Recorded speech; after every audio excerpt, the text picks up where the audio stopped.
midday here in Mexico. We are with the President of Bolivia, Evo Morales, who, as you know, is here in Mexico after being granted asylum after the coup in his country, civic, political, and police coup. President Morales, it's a pleasure to be with you. We want to talk about what has been happening and what is happening today in Bolivia with the social movements trying to take back the city, the Murillo Square, against the coup. What's your message for them? Well, first, thank you very much for this interview. As always, Telesur is with the people, with the social movements. Exactly half an hour ago, I was talking to our senators, the mass senators in the assembly, and they said they had to cut off the call. The police are intervening.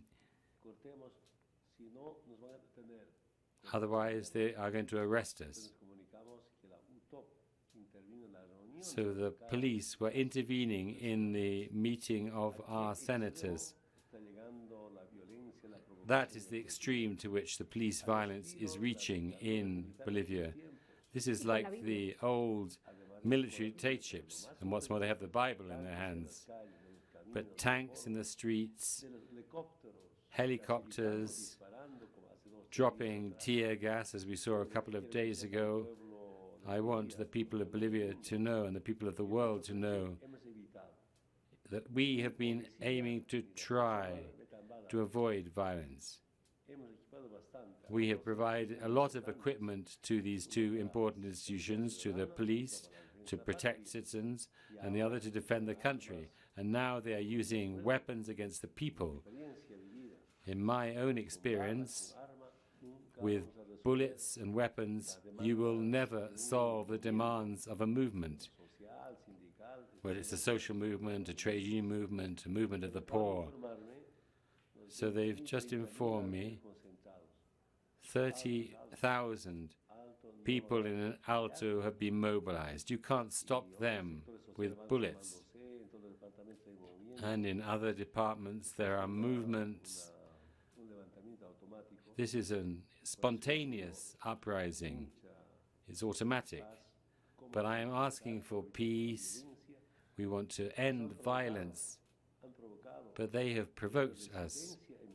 They have provoked this resistance.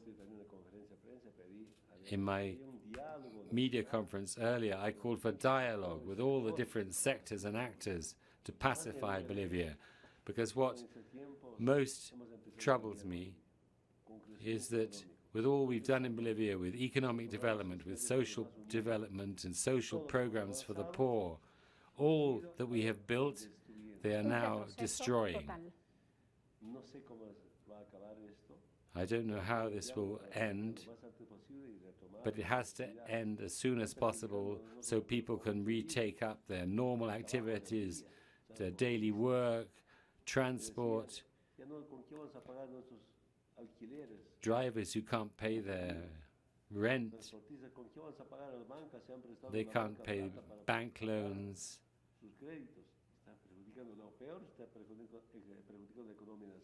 And it's damaging the whole national economy. We're going back to dark times of the past under the policies of the International Monetary Fund, and these policies have never solved the problems of Latin America. What is your message to the people who are in the streets in El Alto and where else? As you say, they won't stop. All the social sectors in El Alto are mobilizing. There are other sectors calling for an indefinite general strike. So they need to coordinate this, but it needs to be done in peace to solve the problems. So we need meetings between civic sectors, parties, and above all, the armed forces and the police must stop using weapons, stop firing bullets.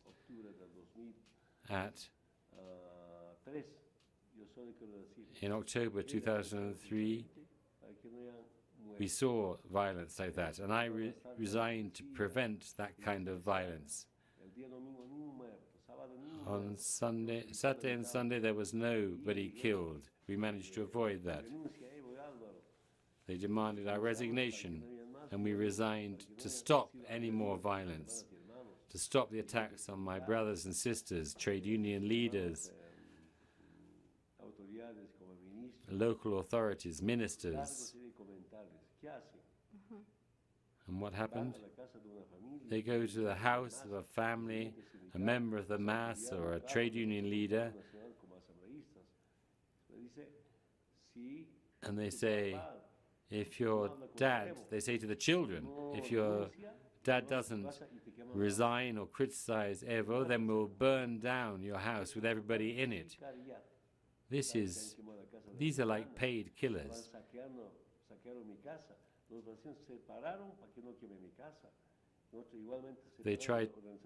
They ransacked my house, and they didn't burn it down only because the neighbors stopped them.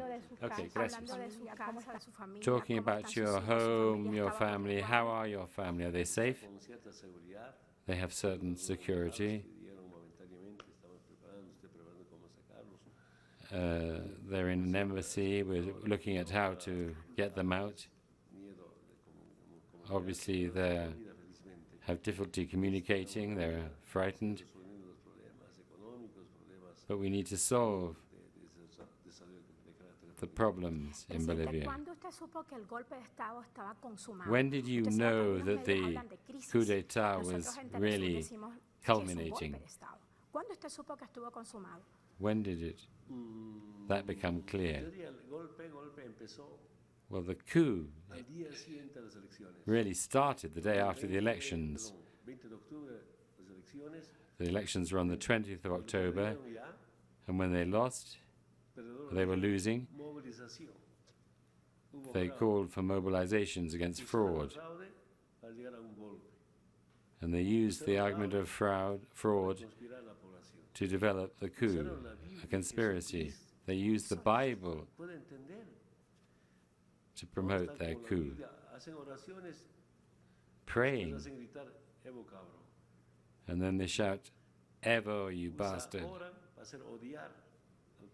They tried to sow hate amongst the people and use the Bible to discriminate against people, against indigenous women and others. Who is responsible for what's happening now? The Civic Committee of Santa Cruz, Carlos Mesa, because he said publicly, mobilize against fraud.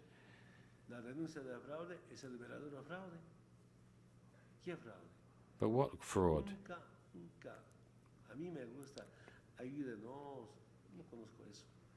I know nothing. But you need to know, in the first elections in 2002, I lost, and then we won. What's the role of the OAS in this coup d'etat? Almagro said it was a self-coup. How do you see that? How can it be a self-coup? Many social movements are supporting Evo Morales. An online movement is supporting Evo Morales. What would you say to Almagro, who says it's a self-coup? I think he's very wrong. The agreement we had to review vote by vote the process, and on top of that, and only today are they producing the official report. On Sunday they produced a preliminary report.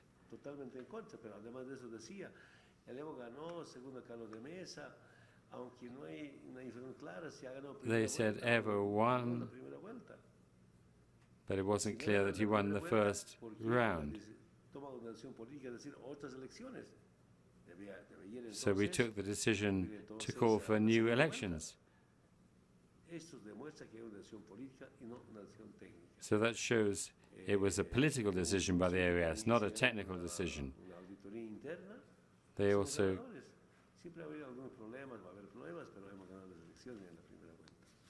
There were some problems, of course, but that's normal. But we clearly won in the first round. Can you compare what's happening in Bolivia with what's been happening in Chile? I think it's totally different. This is a question for the Chilean people. In our case, it's a political conspiracy.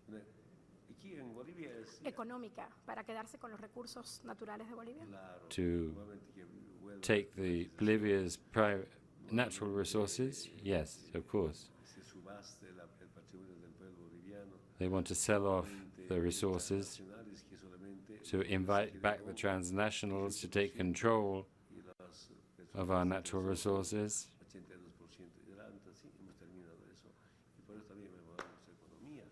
And it's because we nationalized the natural resources, that's one of the reasons they wanted to get rid of us. This conspiracy is part of a class struggle. They can't accept that an Indian and his team can change the situation of the Bolivian people. They can't accept that we implement social policies, economic policies, with nationalizations to redistribute wealth. That for the first time in the history of Bolivia, since its foundation in 1825, in the 13 years we were there, for 6 years we were the fastest growing economy in South America. They can't forgive us that. Our other sin was to nationalize our natural resources, but the fundamental sin is to be anti-colonialist and anti-imperialist. And the senator Jeanine Áñez, who self-proclaimed herself president, and she's had, in the past, had racist comments about indigenous people. How can she declare herself president when there was no quorum and the mass members weren't there? Her roots are racist, anti-indigenous, but she didn't follow the Constitution. First, the resignation has to be approved by the Assembly, and that didn't happen. No, it didn't happen. Secondly, and even if they went to say they approved my resignation,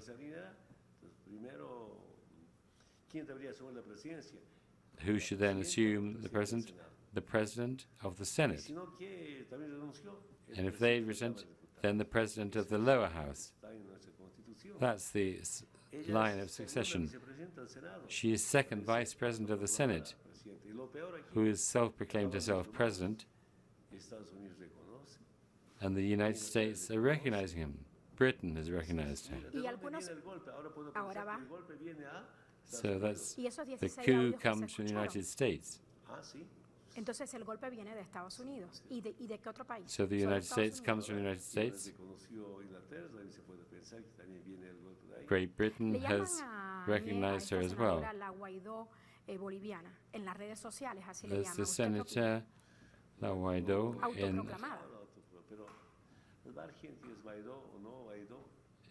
she's been compared to Guaidó. But we are not in the times of the colony. In the colonial times, it was the viceroy, the vice king, who decided. It was a monarchy who decided everything.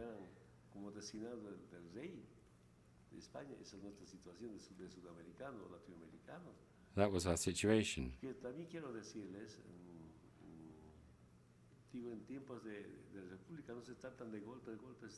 But in Republican times, this is a coup.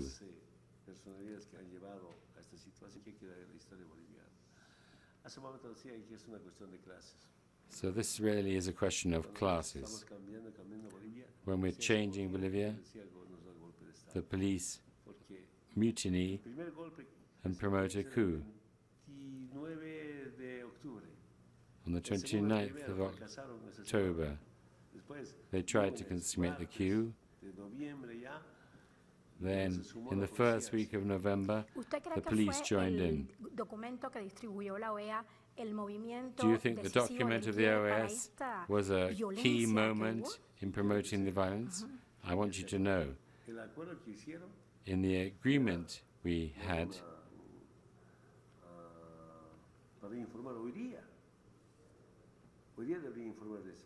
the report was meant to come out today.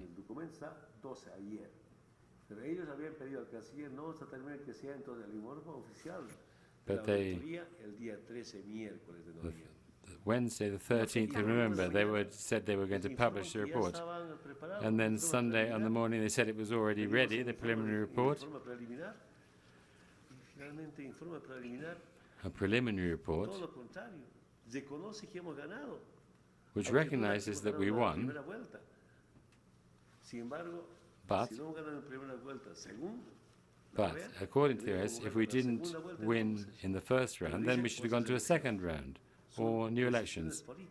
These are political decisions. Hablando de decisiones políticas, ¿cómo ocurrieron los hechos así? Usted ante las cámaras de Telesur dice que va a renunciar para lograr la paz en el país. You were on air on Telesur that you were going to resign to bring peace to the country. Y luego renuncia. ¿Cómo ocurrió todo esto? So first of all, you called for new elections. First, we called for dialogue. The four parties who are represented in the Legislative Assembly. They refused. Then we said, we have to protect life. Let's go to new elections with new political actors, with a new electoral court. And the members of the Assembly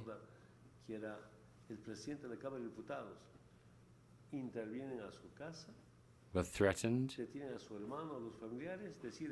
The brother of the president of the lower house, they kidnapped him, threatened to burn down his house. This is terrible savagery.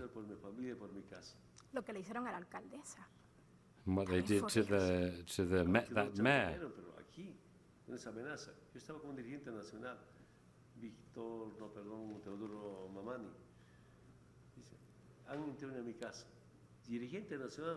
I was with a national leader of the campesino movement.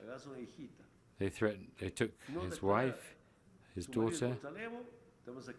If you don't go against Evo, we'll burn the house down. How can you?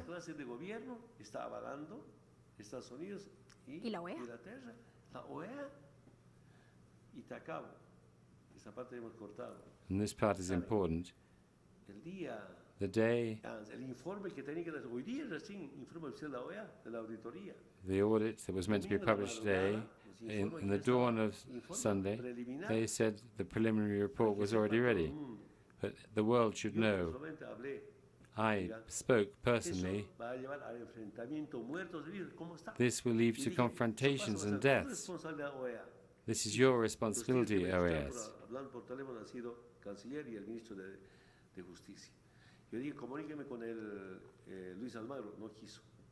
And I wanted to speak to Luis Almagro, but he wouldn't answer the call. I said, don't do this. You're going to set Bolivia on fire. There will be deaths. And we've seen that now.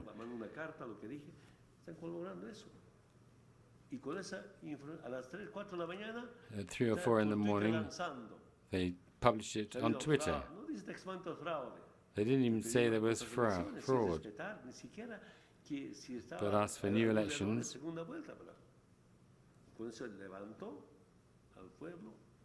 And that's why the people rose up.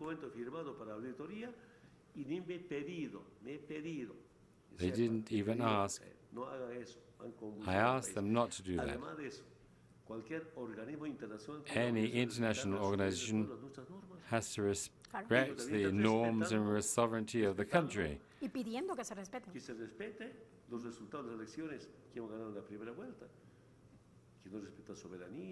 They don't respect our sovereignty.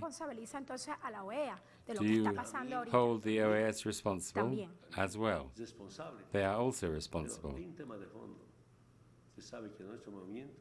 But you know that our movement is a political movement of the most humble, poorest sectors. And the oligarchy wants to get rid of that movement, which, with so much sacrifice, we have brought so many people out of poverty. We've stopped being a country asking for charity, and then the OAS and the police and the armed forces join this attempt. The people who've died are the responsibility of Carlos La Mesa, Luis Camacho, with the complicity of the police, the armed forces, and the OAS. Just before we finish, two quick questions. One about the granting of asylum by Mexico, and secondly, will you go back to Bolivia? Well, I thank very much the Mexican president and the Mexican people. On Saturday, Sunday, Monday, it was a very difficult situation for us. But as long as we are alive, we will continue in political activity. We will continue in the struggle. Of course, we want to go back to our country, but we need national dialogue with respect for the institutions, to reach an agreement on how to pacify Bolivia, how to put an end to the violence and stop the massacres. That's your message.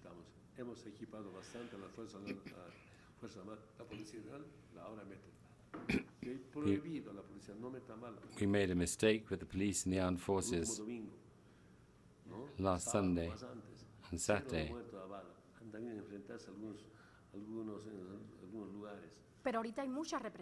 But now there's a lot of repression. There are people killed, people wounded.